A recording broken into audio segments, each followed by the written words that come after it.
2025 చాలా మంది ఎక్సైటింగ్ గా వెయిట్ చేస్తూ ఉన్నారు. 2024లో గ్లోబల్ లెవెల్లో చాలా చేంజెస్ వచ్చాయి అండ్ మనకి వ్యక్తిగతంగా చాలా చేంజెస్ వచ్చాయి కరెంట్ గ్రహ గతుల వల్ల. సో 2025 ఎలా ఉండబోతుంది అంటే, ఫస్ట్ మనకి మెయిన్గా 4 పెద్ద గ్రహాలు ఏవైతే ఉంటాయో, గురువు, శని, రాహు, కేతువులు, వీళ్ళ గోచార రీత్యా సంచారం జరుగుతుందన్నమాట. ఈ గ్రహాలకి దాదాపుగా ఒక 2 months 2 నెలల డిఫరెన్స్ తోటి గ్రహగతుల ట్రాన్సిట్స్ లో చేంజెస్ వస్తున్నాయి. సో దాన్ని బట్టి మనం చూసుకుంటే నేషనల్ లెవెల్ అండ్ ఇంటర్నేషనల్ లెవెల్లో చేంజెస్ వస్తాయి. అండ్ వ్యక్తిగతంగా ద్వాదశ రాశుల వాళ్ళ లైఫ్ లో కూడా చాలా చేంజెస్ వస్తూ ఉంటాయి అన్నమాట. పాజిటివా నెగిటివా అనేది మనము ఒక్కొక్క రాశి వారిగా మనం తెలుసుకునే ప్రయత్నం చేసేటప్పుడు అప్పుడు నేను వివరిస్తాను. కాకపోతే ఫస్ట్ ఈ గోచారాలు, ఈ గ్రహాలు ఎప్పుడు చేంజెస్ అవుతున్నాయో డేట్స్ తో సహా చెప్తాను. మనకి న్యూ ఇయర్ ఇంగ్లీష్ క్యాలెండర్ ప్రకారము January 1st కి మొదలవుతుంది కదా. ఈసారి మనకి అమావాస్య రోజు మనకి న్యూ ఇయర్ మొదలవుతుంది అనమాట. ఇది ఉగాది పంచాంగ రీత్యా కాదని చెప్పేది. సో ఆ డేట్ నుంచి చూసుకుంటే గనక మనకి మార్చ్ 29వ తారీఖున సాయంకాలము ఇండియన్ టైం ప్రకారం, అంటే న్యూఢిల్లీని మనము సెంట్రల్ బేస్ చేసుకుంటే గనక ఆ టైం ప్రకారం చూసుకుంటే రాత్రి 9:45 మార్చ్ 29వ తారీఖున శని మనకి మీనరాశిలో ఎంటర్ అవుతుంది అనమాట. కుంభరాశిలో 2.5 సంవత్సరాలు విశాలవంతమైన ట్రాన్సిట్ అయిన తర్వాత మీనరాశిలోకి శని గ్రహం ఎంటర్ అవుతారు అనమాట. అక్కడ ఇంచుమించు 2027 వరకు కూడా శని అక్కడే ఉంటారు, మీనరాశిలో ఉంటారు. తర్వాత మనకి గురువు ట్రాన్సిట్ జరుగుతుంది. మనకి ఈ గురువు కూడా బిగినింగ్ ఆఫ్ ద ఇయర్ లో మనకి వక్రీగతిలోనే ఉంటారు. February 4వ తారీఖు వరకు వక్రీగతిలోనే ఉండి తర్వాత నార్మల్ డైరెక్ట్ లోకి వస్తారనమాట. అక్కడ నుంచి కంటిన్యూ అయ్యి వృషభ రాశిలో నుంచి కంటిన్యూ అయ్యి మిథున రాశిలోకి ఎంటర్ అవుతారు. గురువు వక్రీగతిలో నుంచి February 4th డైరెక్ట్ అయిన తర్వాత సుదీర్ఘ ప్రయాణం చేసి మనకి మే 14వ తారీఖున మిథున రాశిలోకి ఎంటర్ అవుతారు అనమాట. సో దీని ప్రభావం వల్ల కొంతమందికి గురుబలం పెరగడము, కొంతమందికి గురుబలం కాస్త లోపించడం అనేది మనకి కనిపిస్తూ ఉంటుంది. అయినా గురువు గారు మే 14వ తారీఖున ఎప్పుడైతే ఎంట్రీ ఉంటుందో అప్పటి నుంచి మనకి దాదాపు డిసెంబర్ 5వ తారీఖు వరకు కూడా మిథున రాశిలో సంచారం జరుగుతుంది. కానీ మధ్యలో ఆయన వక్రీగతి పొందుతారు. అది వక్రీగతి ఎప్పుడు అంటే అక్టోబర్ 18వ తారీఖున వక్రీగతి పొంది ట్రాన్సిట్ మొత్తం మనకి ఇయర్ ఎండింగ్ వరకు కూడా మనకి గురువు గారు వక్రీగతిలోనే ఉంటారనమాట. అండ్ ఇక్కడ ఇంకొకటి ముఖ్యమైన గమనిక ఏంటి అంటే అతిచారి జరుగుతుంది. అతిచారి అంటే ఈ సంవత్సరము 2025లో గురువు గారు చాలా ఫాస్ట్ మూవ్మెంట్ ఉంటుంది అనమాట. రెగ్యులర్ మూవ్మెంట్ కంటే కూడా ఫాస్ట్ మూవ్మెంట్ ఉంటుంది. ఎప్పుడైతే ఈయన రెట్రోగ్రేషన్ లోకి వస్తారో, వక్రీగతిలోకి ఎప్పుడైతే అక్టోబర్ 18న ఎంట్రీ అవుతుందో మిథున రాశిలో నుంచి కర్కాటక రాశిలోకి ఎంటర్ అవుతారు అనమాట. అంటే దాదాపుగా 2025వ సంవత్సరంలో గురువు గారు 3 రాశులలో ట్రాన్సిషన్ జరుగుతుంది. అది చాలా యునిక్ ట్రాన్సిట్ లాగా చెప్తారనమాట. ఎందుకంటే బిగినింగ్ ఆఫ్ ద ఇయర్ మనకి February 4వ తారీఖు వరకు కూడా వక్రీగతిలోనే ఉంటారు. ఆ తర్వాత డైరెక్ట్ అవుతారు, వృషభ రాశిలో నుంచి మిథున రాశిలోకి ఎంటర్ అవుతారు. తర్వాత అక్టోబర్ 18వ తారీఖున వక్రీగతిలో నుంచి కర్కాటక రాశిలో తన ఉచ్చ స్థానంలోకి వస్తారనమాట. సో ఇది కొద్దిగా యునిక్ అని చెప్పాను కదా, ఇది మనకి కనిపిస్తుంది. దీనివల్ల మనకి దేశవ్యాప్తంగా అండ్ అంతర్జాతీయంగా కూడా మనకి చాలా చేంజెస్ కనిపిస్తూ ఉంటాయి. అండ్ వ్యక్తిగత రాశులలో వాళ్ళ పర్సనల్ లైఫ్స్ లో కూడా మనకి చాలా చేంజెస్ కనిపిస్తాయి అన్నమాట. అది పాజిటివ్ అవ్వచ్చు, నెగిటివ్ అవ్వచ్చు, ఇండివిజువల్ రాశిస్ ని బట్టి ఉంటుంది అండ్ లగ్నాస్ ని బట్టి ఉంటుంది. ఇది పక్కన పెడితే మనకి రాహుకేతులు కూడా మనకి ట్రాన్సిషన్ జరుగుతుంది, మేలోనే జరుగుతుంది అనమాట వీళ్ళు కూడా. ఎందుకంటే రాహుకేతులు ప్రతి రాశిలో 18 నెలలు ట్రాన్సిషన్ లో ఉంటారు. సో ప్రెసెంట్ గా రాహు మనకి మీనరాశిలో ఉంటారు, కేతు వచ్చేసి కన్యా రాశిలో బిగినింగ్ ఆఫ్ ద ఇయర్ అక్కడే ఉంటారు మే వరకు కూడా. మే 18న 2025 మనకి రాహు వచ్చేసి కుంభరాశిలోకి ఎంట్రీ జరుగుతుంది, అండ్ కేతు వచ్చేసి మనకి సింహరాశిలో ఎంట్రీ జరుగుతుంది. కుంభరాశి మనకి శాస్త్ర ప్రకారంగా ఏం చెప్తారంటే రాహు యొక్క స్వక్షేత్రం అని కూడా చెప్తుంటారు అనమాట. అంటే శని రూలింగ్ అయినా కూడా రాహు కో రూలింగ్ కూడా చేస్తారు. సో ఈ గ్రహగతులని మనం చూసుకుంటా అంటే మళ్ళీ మనకి చిన్న గ్రహాలు ఉంటాయి. కుజుడు ఆల్రెడీ నీచలో ఉంటారు. డిసెంబర్ 7, 2024లో ఆయన వక్రిగతి పొందినప్పుడు కర్కాటక రాశి నుంచి జనవరి బిగినింగ్ లో జనవరి 20వ తారీఖు ఆ ప్రాంతంలో కుజుడు మనకి మిథున్ రాశిలో వక్రిగతిలోనే ట్రాన్సిషన్ అవుతుంది. మళ్ళీ అక్కడ నుంచి కొద్దిపాటిగా కర్కాటక రాశిలోకి ఎంట్రీ, మళ్ళీ డైరెక్షన్ వచ్చిన తర్వాత ప్రాపర్ డైరెక్ట్ అయిన తర్వాత కర్కాటక రాశిలోకి ఎంటర్ అయ్యి జూన్ 7th ఆ టైంకి కుజుడు డైరెక్ట్ గా సింహరాశిలోకి ఎంట్రీ అవుతుంది అనమాట. సో ఇవి కాకుండా రవి ఎట్లాగో మనకి ప్రతి నెల చేంజ్ అవుతూ ఉంటారు. బుధుడు శుక్రుడు కూడా దాదాపుగా మనకి రెగ్యులర్ గా చేంజ్ అవుతూ ఉంటారు కాబట్టి దాని ఎఫెక్ట్స్ మనకి మైనర్ లెవెల్లో కనిపిస్తూ ఉంటాయి. బట్ ఈ మేజర్ ఏవైతే ప్లానెట్స్ ఇప్పుడు గ్రహాలు నేను ఏవైతే చెప్పానో రాహు, కేతు, శని అండ్ గురు, వీటి ప్రభావము మనకి చాలా మట్టుకు చేంజెస్ కనిపిస్తూ ఉంటాయి అన్నమాట. సో ఇది బేస్ చేసుకొని మనము కొద్దిగా ఎలా ఉండబోతుంది అనేది తెలుసుకున్నాము. ఇవి కాకుండా మనకి మార్చ్ ఎండింగ్ లో షష్టగ్రహ కూటమి జరుగుతుంది.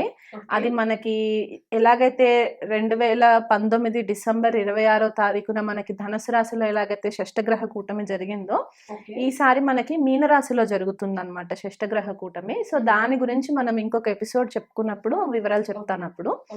అండ్ ఇవి కాకుండా మనకి ఈ సంవత్సరము 4 గ్రహణాలు ఉన్నాయన్నమాట. ఒకటేమో మనకి మార్చ్ లో ఉన్నాయి, 2 గ్రహాలు గ్రహణాలు 2 మార్చ్ లో ఉన్నాయి. అండ్ 2 గ్రహణాలు వచ్చేసి మనకి సెప్టెంబర్ లో ఉన్నాయి అన్నమాట. జనరల్లీ మనకి 15 రోజులకు ఒక డిఫరెన్స్ లో వస్తుంది. అమావాస్యకి ఒకటి అండ్ పౌర్ణమికి ఒకటి. పౌర్ణమికి మనకి చంద్రగ్రహణం ఉంటుంది, అమావాస్యకి సూర్యగ్రహణం ఉంటుంది. కాబట్టి దాని యొక్క ఎఫెక్ట్స్ కూడా మనకి జన్మ జాతకాలలో పడుతుంది, యాజ్ వెల్ యాజ్ మనకి మండేన్ లెవెల్లో అంటే మేధని జ్యోతిష్యం అని చెప్తూ ఉంటాము, దానిపైన కూడా మనకి గ్లోబల్ లెవెల్లో ఇంపాక్ట్ చూపించే గ్రహణాల ఎఫెక్ట్స్ ఉంటాయి. ఈ గ్రహణాల ఎఫెక్ట్స్ మనకి దాదాపుగా 3 నెలల నుంచి 6 నెలల వరకు దాన్ని ట్రిగరింగ్ పాయింట్స్ ఉంటాయి అన్నమాట. అది పాజిటివ్ అవ్వచ్చు, నెగిటివ్ అవ్వచ్చు. బట్ మోస్ట్ కేసెస్లో మనం ఏం చెప్తామంటే ఏదైనా కర్మకి సంబంధించి విపరీతంగా బాధలు ఏదైతే పెడుతుంటుందో అక్కడికి వచ్చేసరికి అది ఎండింగ్ పాయింట్ అని కూడా చెప్పి ఒక కొత్త ఎనర్జీని మనకి క్రియేట్ చేయడానికి గ్రహణాలు మనకి హెల్ప్ చేస్తూ ఉంటాయి అన్నమాట. అవి బాధాకరమైన సిచ్యువేషన్స్ అయినా కూడా కొన్ని పాజిటివ్ జరగాలి అంటే కొన్ని మనం వదిలేయాలి. కాబట్టి ఈ రెన్యూ చేసే ఎనర్జీ మనకి ఇంపార్టెంట్ అవుతుంది అన్నమాట ఇక్కడ. సో ఈ గ్రహగతుల్ని మనము ఒకవేళ పరిశీలనలోకి తీసుకుంటే మనకి గ్లోబల్ లెవెల్లో ప్రెడిక్షన్స్ ఎట్లా ఉంటాయి అంటే, ఫస్ట్ ఆఫ్ ఆల్ మనకి పాజిటివ్స్ మాట్లాడుకుందాము. ఇప్పుడు కరెంట్ ఉన్న టెక్నాలజీ కంటే కూడా ఇంకా వాస్ట్గా అంటే ఇంకా విస్తారంగా మనకి టెక్నాలజీ ఇంప్రూవ్ అయ్యే ఛాన్సెస్ చాలా కనిపిస్తూ ఉంటుంది. అందరిలో ఒక కొత్త ఉత్సాహం ఏర్పడుతుంది అనమాట. టెక్నాలజికల్ గా వాళ్ళు కూడా అడ్వాన్స్ అవ్వాలి అనే ఒక ఆలోచన వీళ్ళకి ఎక్కువ అవుతుంది ప్రజలలో. అది భారతదేశంలో ఉన్న వాళ్ళకైనా సరే, అబ్రాడ్ లో ఉన్న వాళ్ళకైనా సరే ఇది వర్తిస్తుంది. అంటే వాళ్ళు ఉన్న ఫీల్డ్ లో కంటే కూడా ఇంకా అడ్వాన్స్డ్ గా ఏదైనా ఒక స్కిల్ సెట్ నేర్చుకోవాలి అనుకునే ఒక ఆలోచన కూడా వీళ్ళు చేసే ప్రయత్నాలు చేస్తారు. ఆర్టిఫిషియల్ ఇంటెలిజెన్స్, ఆగ్మెంటెడ్ రియాలిటీ ఇది చాలా బూమింగ్ లోకి వస్తుంది. అంటే మనకి already artificial intelligence, ChatGPT మనకి చాలా స్టార్ట్ అయిపోయింది. దానివల్ల కొద్దిగా లాసెస్ కూడా కనిపిస్తున్నాయి. అంటే రియాలిటీకి ఆర్టిఫిషియల్ ఇంటెలిజెన్స్ కి భేదం లేకుండా, డిఫరెన్స్ లేకుండా, భేదం లేకుండా మనము కొద్దిగా దాంట్లో క్యారీడ్ అవే అవుతున్నాం కదా. దాని గురించి మనకి కొద్దిపాటిగా ఇంకా అడ్వాన్స్డ్ ఇన్ఫర్మేషన్ వస్తుంది. ఎప్పుడైతే ఈ ఆర్టిఫిషియల్ ఇంటెలిజెన్స్ ఎక్కువ బూమ్ అవుతూ ఉంటుందో ఇక్కడ ఏం జరుగుతుందంటే బేసికల్గా కొద్దిగా మిస్లీడ్ అయ్యే ఛాన్సెస్ ఉంటాయి. ఇన్ఫర్మేషన్ మిస్లీడ్ అయ్యే ఛాన్సెస్ ఉంటాయి కాబట్టి దాన్ని బేస్ చేసుకొని కొత్త సైబర్ లాస్ వస్తాయి. అంటే ఓకే. ఇప్పుడున్న సైబర్ లాస్ అంటే పాలిసీస్, టర్మ్స్ అండ్ కండిషన్స్ ఏవైతే ఉంటాయో ఓకే. దాన్ని ఇంకా రిఫైన్‌గా చేసి కొత్త లాస్‌ని రిలీజ్ చేస్తారు. ఓకే. దానివల్ల మనకి మీడియా పైన, ఆ టెక్నాలజీ పైన చాలా ఇంపాక్ట్ పడే ఛాన్సెస్ ఉంటాయి. ఓకే. ఇన్ఫర్మేషన్ కొద్దిగా మిస్‌యూజ్ అయ్యే ఛాన్సెస్ కూడా మనకి కనిపిస్తూ అంతా ఉంటుంది. ఇన్ఫర్మేషన్ కూడా చాలా జాగ్రత్తగా యాహ్! ఉంచుకుంటే బెటర్. మనకి బ్యాంకింగ్ ఇన్ఫర్మేషన్ అవ్వచ్చు, లేకపోతే ఇంకా ఇంపార్టెంట్ పర్సనల్ డేటా ఇన్ఫర్మేషన్ అయినా సరే, ఇవి కొద్దిపాటిగా మనము కేర్‌ఫుల్‌గా ఉంచుకోవడము చెప్పదగిన సూచన అన్నమాట. అది కాకుండా స్కామ్స్ ఏవైనా ఉంటే గనక, అంటే financial transactional scams, bank scams, ఈ మధ్య చాలా ఎక్కువ జరుగుతున్నాయి. సో ఇవన్నీ ఏంటంటే ఇదివరకు జరిగినవన్నీ కూడా ఒకవేళ బయటకి రాకుండా హిడెన్, అంటే దాచిపెట్టిన స్థితిలో ఉంటే గనక, అంటే పవర్ యూజ్ చేసా లేకపోతే ఇంకేదైనా కారణం చేతైనా సరే దాన్ని హోల్డ్ చేసి పెట్టుంటే గనక 2025లో గనక ఈ స్కామ్స్ అన్నీ కూడా బయటికి వచ్చే ఛాన్సెస్ ఉంటాయి. Scandals okay. బయటికి వచ్చే ఛాన్సెస్ ఉంటాయి. అండ్ గ్లోబల్ ఇంటర్నేషనల్ లెవెల్స్‌లో కూడా మనకి మిత్రత్వం ఏదైతే కంట్రీస్ తోటి ఉంటాయో, దేశ నాయకులతోటి మిత్రత్వం ఉంటుందో అవి కూడా కొద్దిగా ఆల్టర్ అయ్యే ఛాన్సెస్ కనిపిస్తాయి అన్నమాట. ఓకే. అండ్ చాలా మంది కూడా పాజిటివ్ ఆస్పెక్ట్‌లో చూసుకుంటే ఆధ్యాత్మికమైన మార్గంలో పయనం చేయాలి అనే ఒక ఆలోచన వీళ్ళల్లో ఇంక్రీజ్ అవుతుంది. ఓకే. ఎందుకంటే ఇప్పుడు మనం చూస్తున్న కరెంట్ లేటెస్ట్ ట్రెండ్ ఏంటంటే చాలా చేంజెస్ వచ్చాయి మనకి. పోస్ట్ కోవిడ్ చూసుకుంటే కొద్దిగా కేర్‌లెస్‌నెస్ కూడా పెరిగింది. రెస్పాన్సిబిలిటీస్ కొద్దిగా తగ్గాయి కదా! చూస్తున్నాం మనం రియాలిటీలో, లైఫ్‌లో చూస్తున్నాం. సో ఇప్పుడేంటంటే ఆ ఒక హ్యాబిట్‌కి అలవాటు పడిపోయిన వాళ్ళకి విసుగు పుట్టేసి ఇది కాదు లైఫ్, ఇంకేదో బెటర్ ఉంది అని చెప్పి అందరూ కూడా ఆధ్యాత్మికమైన మార్గంలోకి వెళ్ళడానికి ట్రై చేసే 25 మనకి కనిపిస్తూ ఉందన్నమాట. దీనివల్ల ఏమవుతుందంటే భారతదేశంలో చాలా మంది ఫారినర్స్ ఇండియాకి వచ్చి స్పిరిచువల్ అప్లిఫ్ట్మెంట్ కోసము ప్రయత్నాలు చేసే ఛాన్సెస్ ఉన్నాయి. అంటే ఇక్కడ మనది కర్మభూమి కాబట్టి ఆధ్యాత్మికంగా మనకి యోగా, మెడిటేషన్, జ్యోతిష్యము, అకల్ట్ సబ్జెక్ట్స్ ఇవన్నీ కూడా భూమిలోకి వచ్చే ఛాన్సెస్ మనకి 2025లో కనిపిస్తుంది. దీనివల్ల మనకి ఈ స్పిరిచువల్ లైన్‌లో ఉన్న వాళ్ళకి కొద్దిపాటిగా ప్రాఫిట్ జరుగుతుందని కూడా మనం చెప్పుకోవచ్చు అన్నమాట. చాలా మంది కూడా ఎవరైతే నాన్ వెజిటేరియన్ తినేవాళ్ళు ఉంటారో వాళ్ళందరూ కూడా మెల్లిమెల్లిగా వెజిటేరియన్‌కి కన్వర్ట్ అయ్యే ఛాన్సెస్ ఉన్నాయి. ఇదొక గుడ్ న్యూస్ అన్నమాట. హెల్త్ పరంగా కూడా చాలా కాన్షియస్ అవుతూ ఉంటారు. హెల్త్‌ని కొద్దిగా కేర్‌ఫుల్‌గా హ్యాండిల్ చేసుకోవాలి అని చెప్పేసి. అండ్ నెగెటివ్ ఆస్పెక్ట్స్‌కి వచ్చేస్తే కనుక ఇక్కడ ఏమవుతుందంటే ఒక లాంగ్ లాస్టింగ్ రిలేషన్షిప్స్ కానీ, ఫ్రెండ్షిప్స్ కానీ ఏవైతే ఉంటాయో, కర్మబంధితమైన రిలేషన్షిప్స్ ఏవైతే ఉంటాయో అవన్నీ కూడా కొద్దిగా ఈ సంవత్సరం కట్ అయిపోయే ఛాన్సెస్ కనిపిస్తుంది. ఎందువల్ల కట్ అవుతుంది అంటే మనకి ఈ గ్రహగతి ఏదైతే చెప్పానో, అండ్ మనకి షష్టగ్రహ కూటమి యొక్క ఎఫెక్ట్, మళ్ళీ దానిపైన మనకి గ్రహణాల ఎఫెక్ట్స్ ఇవి ఏవైతే ఉన్నాయో, ఈ గ్రహాల యొక్క ఎనర్జీస్ వల్ల కూడా ఇంకా నేను ఇది వేగలేను, నా వల్ల అవ్వట్లేదు అనుకునే కొన్ని రిలేషన్షిప్స్ ఉంటాయి. పర్సనల్గా మనకి ఎవరు బయటికి చెప్పుకోరు, కానీ అవన్నీ కూడా కట్ అయ్యే ఛాన్సెస్ కనిపిస్తాయి. ఎవరు కాంప్రమైజ్ అయ్యే ఛాన్సెస్ లేవు ఇక్కడ. దీనివల్ల కొద్దిపాటిగా డిప్రెషన్లోకి వెళ్ళే ఛాన్సెస్ కనిపిస్తుంది. ఎందుకంటే మీనరాశి అండ్ కన్యారాశి కొద్దిగా ఫ్లడ్డెడ్ అవుతాయి. ఒక బ్రీఫ్ పీరియడ్ ఆఫ్ టైంలో కొద్దిగా ఫ్లడ్ అవుతుంది అనమాట. ఆ ఎనర్జీస్ని హ్యాండిల్ చేయలేరు. సో కొంతమంది యాంగ్జైటీ ఎక్కువ పెరిగిపోతుంది, స్ట్రెస్ ఎక్కువ పెరిగిపోతుంది. దానివల్ల కొద్దిగా డిస్టర్బ్ అయ్యే ఛాన్సెస్ ఉన్నాయి. ఇక్కడ ఇంకొక చిన్న పాయింట్ ఏం చెప్పాలనుకుంటున్నా అంటే, కొద్దిగా సూసైడల్ టెండెన్సీస్ కూడా ఎక్కువ అయ్యే ఛాన్సెస్ ఉంటాయి మనకి. యూత్ ఎస్పెషలీ చాలా కేర్ఫుల్గా ఉండాలి. హేస్టీ డెసిషన్స్ తీసుకోవద్దు. మీకు అట్లాంటి ఆలోచనలు వస్తే గనక మీకు దగ్గరలో ఉన్న వాళ్ళతో ఓపెన్ హార్ట్ కాన్వర్సేషన్ చేయడానికి, మీ మనసులో ఉన్న భారాన్ని తొలగించుకోవడానికి వాళ్ళతో కూర్చొని మాట్లాడడానికి ట్రై చేయండి. ఈ వీడియో త్రూగా నేను చెప్పేది ఏంటంటే, తల్లిదండ్రులు ఎస్పెషల్లీ టీనేజ్ వయసులో ఉన్న వాళ్ళు పిల్లలు ఎవరైతే ఉంటారో వాళ్ళని కొద్దిగా పట్టించుకోవడానికి ట్రై చేయండి. ఎస్పెషల్లీ మానసికమైన ఇబ్బందులు ఏవైనా ఉంటే కనుక, చెప్పుకోలేని బాధలు ఏవైనా ఉంటే కనుక, ఎందుకంటే హేస్టీ డెసిషన్స్ తీసుకొని లైఫ్ పాడైపోయే ఛాన్సెస్ కనిపిస్తున్నాయి. అండ్ ఇంటర్నేషనల్ లెవెల్లో కూడా మనకి క్రాస్ బార్డర్ టెర్రరిజం పెరిగే ఛాన్సెస్ ఉన్నాయి. క్రాస్ బార్డర్ టెర్రరిజం పెరిగినప్పుడు ఏమవుతుందంటే, ఒక దేశం నుంచి ఇంకొక దేశంకి వలస వెళ్ళడానికి ఎవరైతే చూస్తూ ఉంటారో, రెఫ్యూజీస్ అంటూ ఉంటాం మనం వాళ్ళని, వాళ్ళు ఏమవుతుందంటే వేరే కంట్రీస్కి వెళ్ళినప్పుడు అక్కడ గవర్నమెంట్ కొన్ని రెస్ట్రిక్షన్స్ పెట్టేస్తుంది. ఎందుకంటే వాళ్ళకంటూ ఒక లిమిట్ ఉంటుంది. ఆ లిమిట్ దాటిన తర్వాత వాళ్ళు వీళ్ళని అలౌ చేయకపోయేసరికి అక్కడ కామన్ పబ్లిక్ కొద్దిగా రెబెలియస్గా ఎదురు తిరిగి దాడి చేసే దాఖలాలు కనిపిస్తున్నాయి. దేశ నాయకులకి, రాష్ట్ర నాయకులకి, అంతర్జాతీయ రాష్ట్ర నాయకులకి ఎవరైతే ఉన్నారో వాళ్ళకి కూడా కొద్దిగా ఆపదలు ఏర్పడే ఛాన్సెస్ ఉన్నాయి. సో ఎస్పెషలీ మనకి లీడర్షిప్ రోల్స్లో, కరెంట్ లీడర్షిప్ రోల్స్లో ఎవరైతే ఉన్నారో వాళ్ళకి మాస్ పబ్లిక్ నుంచి కూడా కొద్దిపాటిగా ఎదురు తిరిగే ఛాన్సెస్ కనిపిస్తున్నాయి. అండ్ ఇంకొకటి ఏంటంటే, కాంపిటీషన్ ఎక్కువ పెరుగుతూ ఉంటుంది. ఒక కంట్రీ టు ఇంకొక కంట్రీకి మనకి కాంపిటీషన్ ఎక్కువ పెరుగుతూ ఉంటుంది. దానివల్ల నాలెడ్జ్ ఎక్కువ నేర్చుకోవాలి అని చెప్పేసి కూడా ఛాన్సెస్ ఉంటాయి.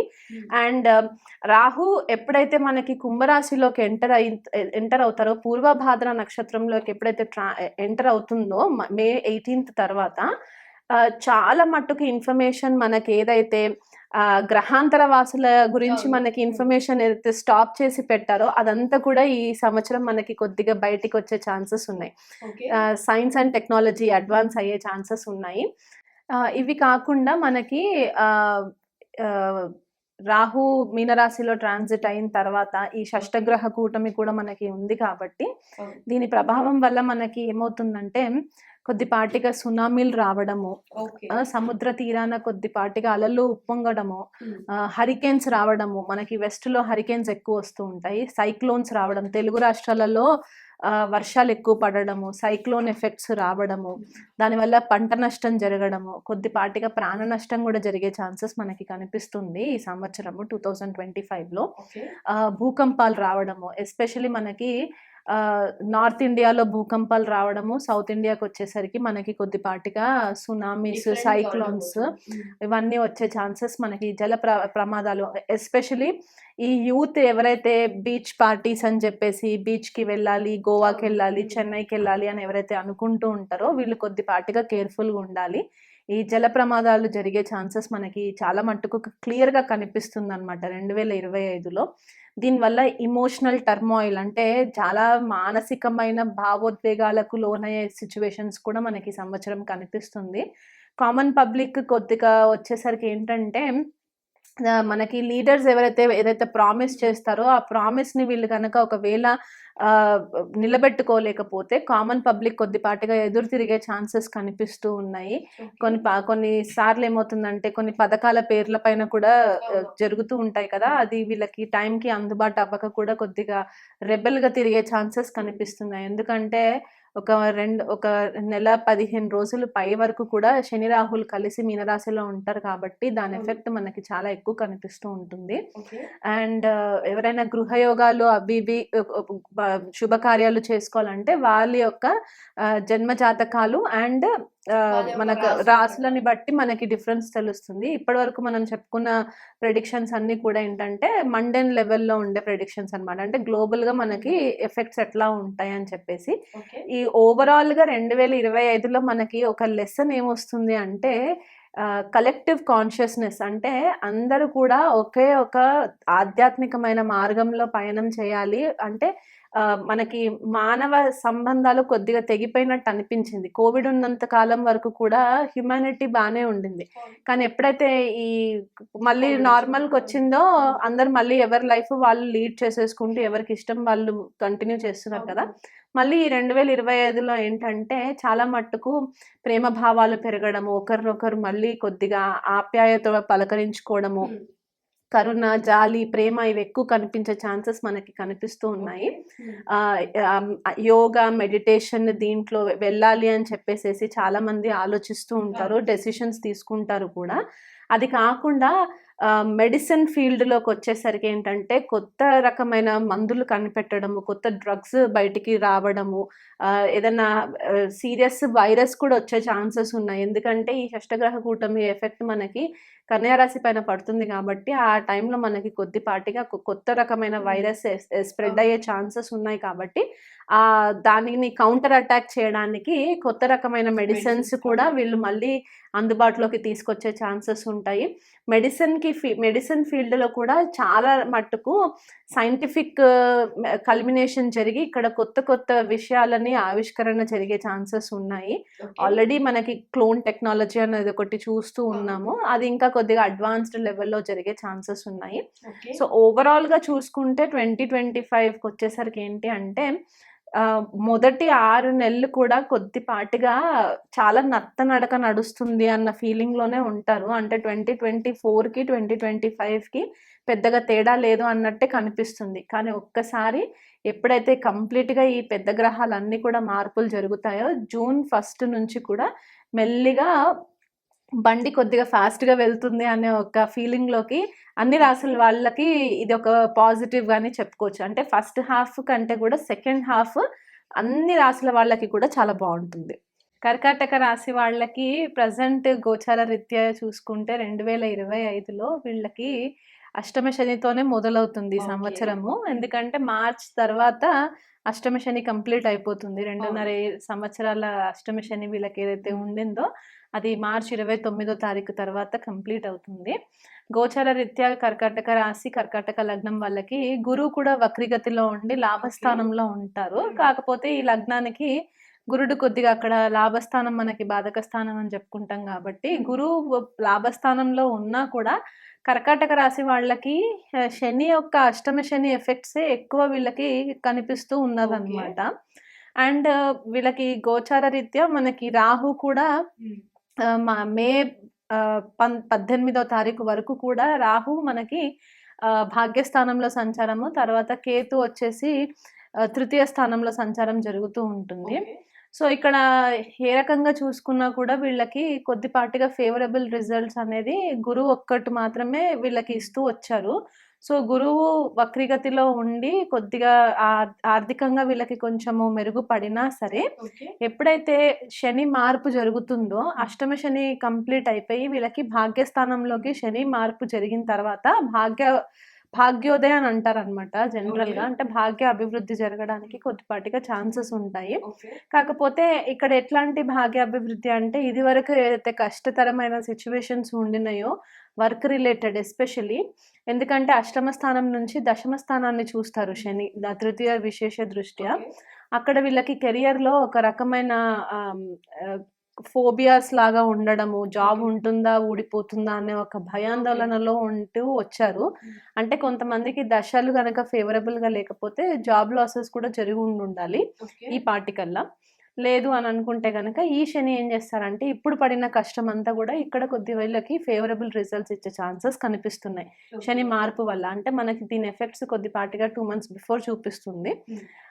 అలా కాకుండా రాహు సంచారం ఏంటంటే భాగ్యస్థానం నుంచి ఈయన అష్టమ స్థానంలోకి ట్రాన్సిట్ అవుతారు అనమాట. అంటే రాహుకేతులు రివర్స్ తిరుగుతారు కాబట్టి అష్టమ రాహు వచ్చినప్పుడు ఏమవుతుందంటే ద్వితీయంలో కేతు సంచారం జరుగుతుంది ఆపోజిట్లో. సో ఫ్యామిలీ పరంగా వీళ్ళకి కొద్దిపాటిగా డిటాచ్మెంట్ వచ్చే ఛాన్సెస్ ఉంటాయి. ఫ్యామిలీకి సంబంధించి వాళ్ళ ఆ వ్యవహారాలలో ఎక్కువ ఇంట్రెస్ట్ చూపెట్టకపోవడము, ఫైనాన్షియల్గా కొద్దిపాటిగా టైట్ అయిపోవడము. అంటే ఇప్పుడు గురువు బాగున్నారు కదా, సో బాగా డబ్బులు వస్తున్నాయంటే మనం ఖర్చులు ఎక్కువ చేసేస్తుంటాం. సో కర్కాటక రాశి వాళ్ళకి ఈ మే తర్వాత వీళ్ళు చాలా కేర్ఫుల్గా ఉండవలసిన పాయింట్స్ ఎక్కడ అంటే ఫైనాన్షియల్కి సంబంధించి చాలా కేర్ఫుల్గా ఉండాలి. ఎందుకంటే వీళ్ళకి వ్యయస్థానంలో గురు గోచారం జరుగుతుంది మే తర్వాత.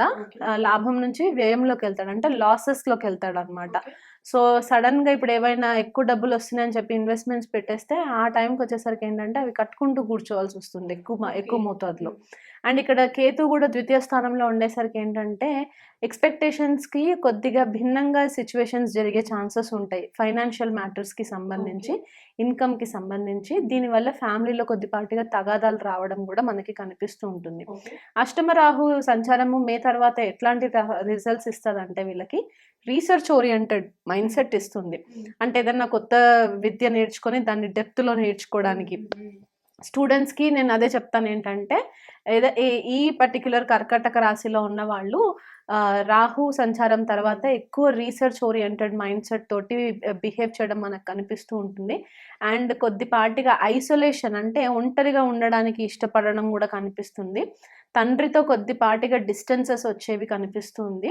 అంటే వాళ్ళు చెప్పే మాట వీళ్ళ కొద్దిసార్లు వినకపోవడం ఇట్లాంటివి కనిపిస్తూ ఉంటాయి. కెరియర్లో జాబ్స్ చేసుకునే వాళ్ళకి ఏంటంటే ప్రొఫెషనల్గా ఎదగడానికి రీసెర్చ్ ఓరియంటెడ్ కెరియర్స్ ఎంచుకోవడము, లేకపోతే కొత్త సబ్జెక్ట్ నేర్చుకున్నప్పుడు దానిపైన ఫోకస్ ఎక్కువ పెట్టడానికి వీలుంటుంది కాబట్టి అక్కడ అది మనకు కనిపిస్తూ ఉంది. అండ్ గురువు యొక్క దృష్టి కూడా మనకి రాహు పైన పడుతుంది కాబట్టి ఆ అష్టమ స్థానానికి సంబంధించిన అవసరమైన రీసెర్చ్ ఎబిలిటీస్ అన్ని కూడా గురువు మనకి పాజిటివ్ వేలో మనకి హెల్ప్ చేస్తారు. కాకపోతే ఒక మోస్తారుగా డబ్బు ఎక్కువ ఖర్చు పెట్టిస్తూ ఉంటారనమాట.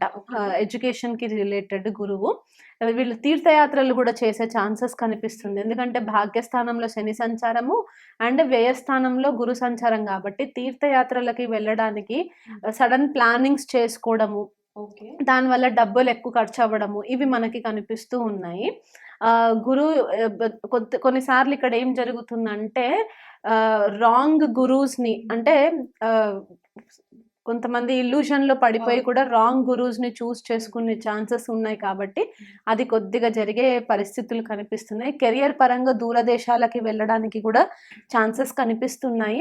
స్టూడెంట్స్కి కూడా అబ్రాడ్ ఛాన్సెస్ కనిపిస్తున్నాయి పుష్కలంగా కూడా. ఎందుకు అంటే భాగ్యస్థానంలో మళ్ళీ శని సంచారము అండ్ కేతు సెకండ్ హౌస్లో ట్రాన్సిట్ అవుతుంది కాబట్టి ఫ్యామిలీ నుంచి దూరంగా తీసుకెళ్లే ఛాన్సెస్ కూడా మనకి కనిపిస్తూ ఉన్నాయి. గుప్త శత్రువులు కొద్దిగా అధికమయ్యే ఛాన్సెస్ ఉన్నాయి ఈ టైంలో కర్కాటక రాశి వాళ్ళకి. దానివల్ల కొద్దిగా మానసిక ఒత్తిడి పెరిగే ఛాన్సెస్ ఉన్నాయి. ఎందుకంటే కేతు ద్వితీయ స్థానం నుంచి షష్ఠ స్థానాన్ని చూస్తారు కాబట్టి గుప్త శత్రువులు పెరిగే ఛాన్సెస్. అండ్ అష్టమంలో రాహు కూడా ఉన్నారు కాబట్టి వీళ్ళు హెల్త్ పరంగా కూడా కొద్దిగా కేర్ఫుల్గా ఉండాలి. ఎందువల్ల అంటే ఏదైనా దీర్ఘకాలికమైన హెల్త్ ఇష్యూస్ ఉంటే కనుక సడన్గా అవి బయట పడకపోవడము, దానివల్ల వీళ్ళు ఒక మెడిసిన్కి బదులు ఇంకొక మెడిసిన్ కన్సంప్షన్ చేయడము, దానివల్ల హాస్పిటల్ ఖర్చులు ఎక్కువ అవ్వడము, ఫ్రీక్వెంట్గా హాస్పిటలైజేషన్ అవ్వడము ఇవి కొద్దిగా కనిపిస్తూ ఉన్నాయి కర్కాటక రాశి వాళ్ళకి. ఓవరాల్గా వీళ్ళకి చూసుకుంటే ఏంటంటే ఈ మెయిన్ 4 గ్రహాలలో శని గ్రహం ఒక్కళ్ళు వీళ్ళకి కొద్దిపాటిగా సపోర్ట్ చేయడానికి, ప్రాక్టికల్ సపోర్ట్ చేయడానికి వీళ్ళకి కనిపిస్తుంది. గురువు కూడా కొద్దిపాటిగా 12th హౌస్లో ట్రాన్సిట్ కాబట్టి లాసెస్, అనుకోని ఎక్స్పెండిచర్స్, ట్రావెల్ ఖర్చులు ఇవి ఎక్కువ కనిపిస్తూ ఉన్నాయన్నమాట. కర్కాటక రాశి వాళ్ళకి పరిహారం ఏం చెప్పుకోవచ్చు అంటే గురువు బలం లేదు కాబట్టి వీళ్ళు ప్రతి గురువారము దక్షిణామూర్తి టెంపుల్ దగ్గరలో ఉంటే కనుక ఆలయం విజిట్ చేయడము, లేకపోతే సాయిబాబాని బిలీవ్ చేసే వాళ్ళు ఉంటే సాయిబాబా టెంపుల్ ప్రతి గురువారము విజిట్ చేసి మంచి పరిహారాలు అంటే మనము ఫస్ట్ వీళ్ళు ఏం చేయాలంటే గురువుకి మనకి కాబూలి శనగలు ఉంటాయి కదా, ఆ శనగలని ముందు రోజు నానబెట్టేసి నెక్స్ట్ డే ప్రసాదం లాగా సాయిబాబా టెంపుల్లో కానీ దక్షిణమూర్తి టెంపుల్లో కానీ పంచిపెట్టచ్చు. 16 ప్రదక్షిణాలు గురువుకి ప్రతిరోజు వీళ్ళు కుదిరితే ప్రతిరోజు 16 ప్రదక్షిణాలు తిరిగితే కూడా వీళ్ళకి మంచిది గురుగ్రహానికి. అండ్ ఆవు నెయ్యి తోటి దీపం పెట్టుకోవడము ప్రతిరోజు ఇంట్లో కూడా, గురు పాదుక స్తోత్రము చదువుకోవడము, లేకపోతే గురు మంత్రం ఏదైనా ఒకవేళ ఉపదేశం ఉన్న వాళ్ళైతే రెగ్యులర్గా అది చేసుకోవడము అదొక పరిహారము గురువుకి. రాహు కూడా అష్టమ స్థానంలో సంచారం జరుగుతున్నారు కాబట్టి కొన్నిసార్లు ఏమవుతుందంటే గుప్త శత్రువులు కూడా పెరిగే ఛాన్సెస్ ఉన్నారని చెప్పాను కాబట్టి అమ్మవారి ఆరాధన చేసుకోవడము రెగ్యులర్గా, దుర్గాదేవి ఆరాధన మనకి చెప్పదగిన రెమెడీ అన్నమాట.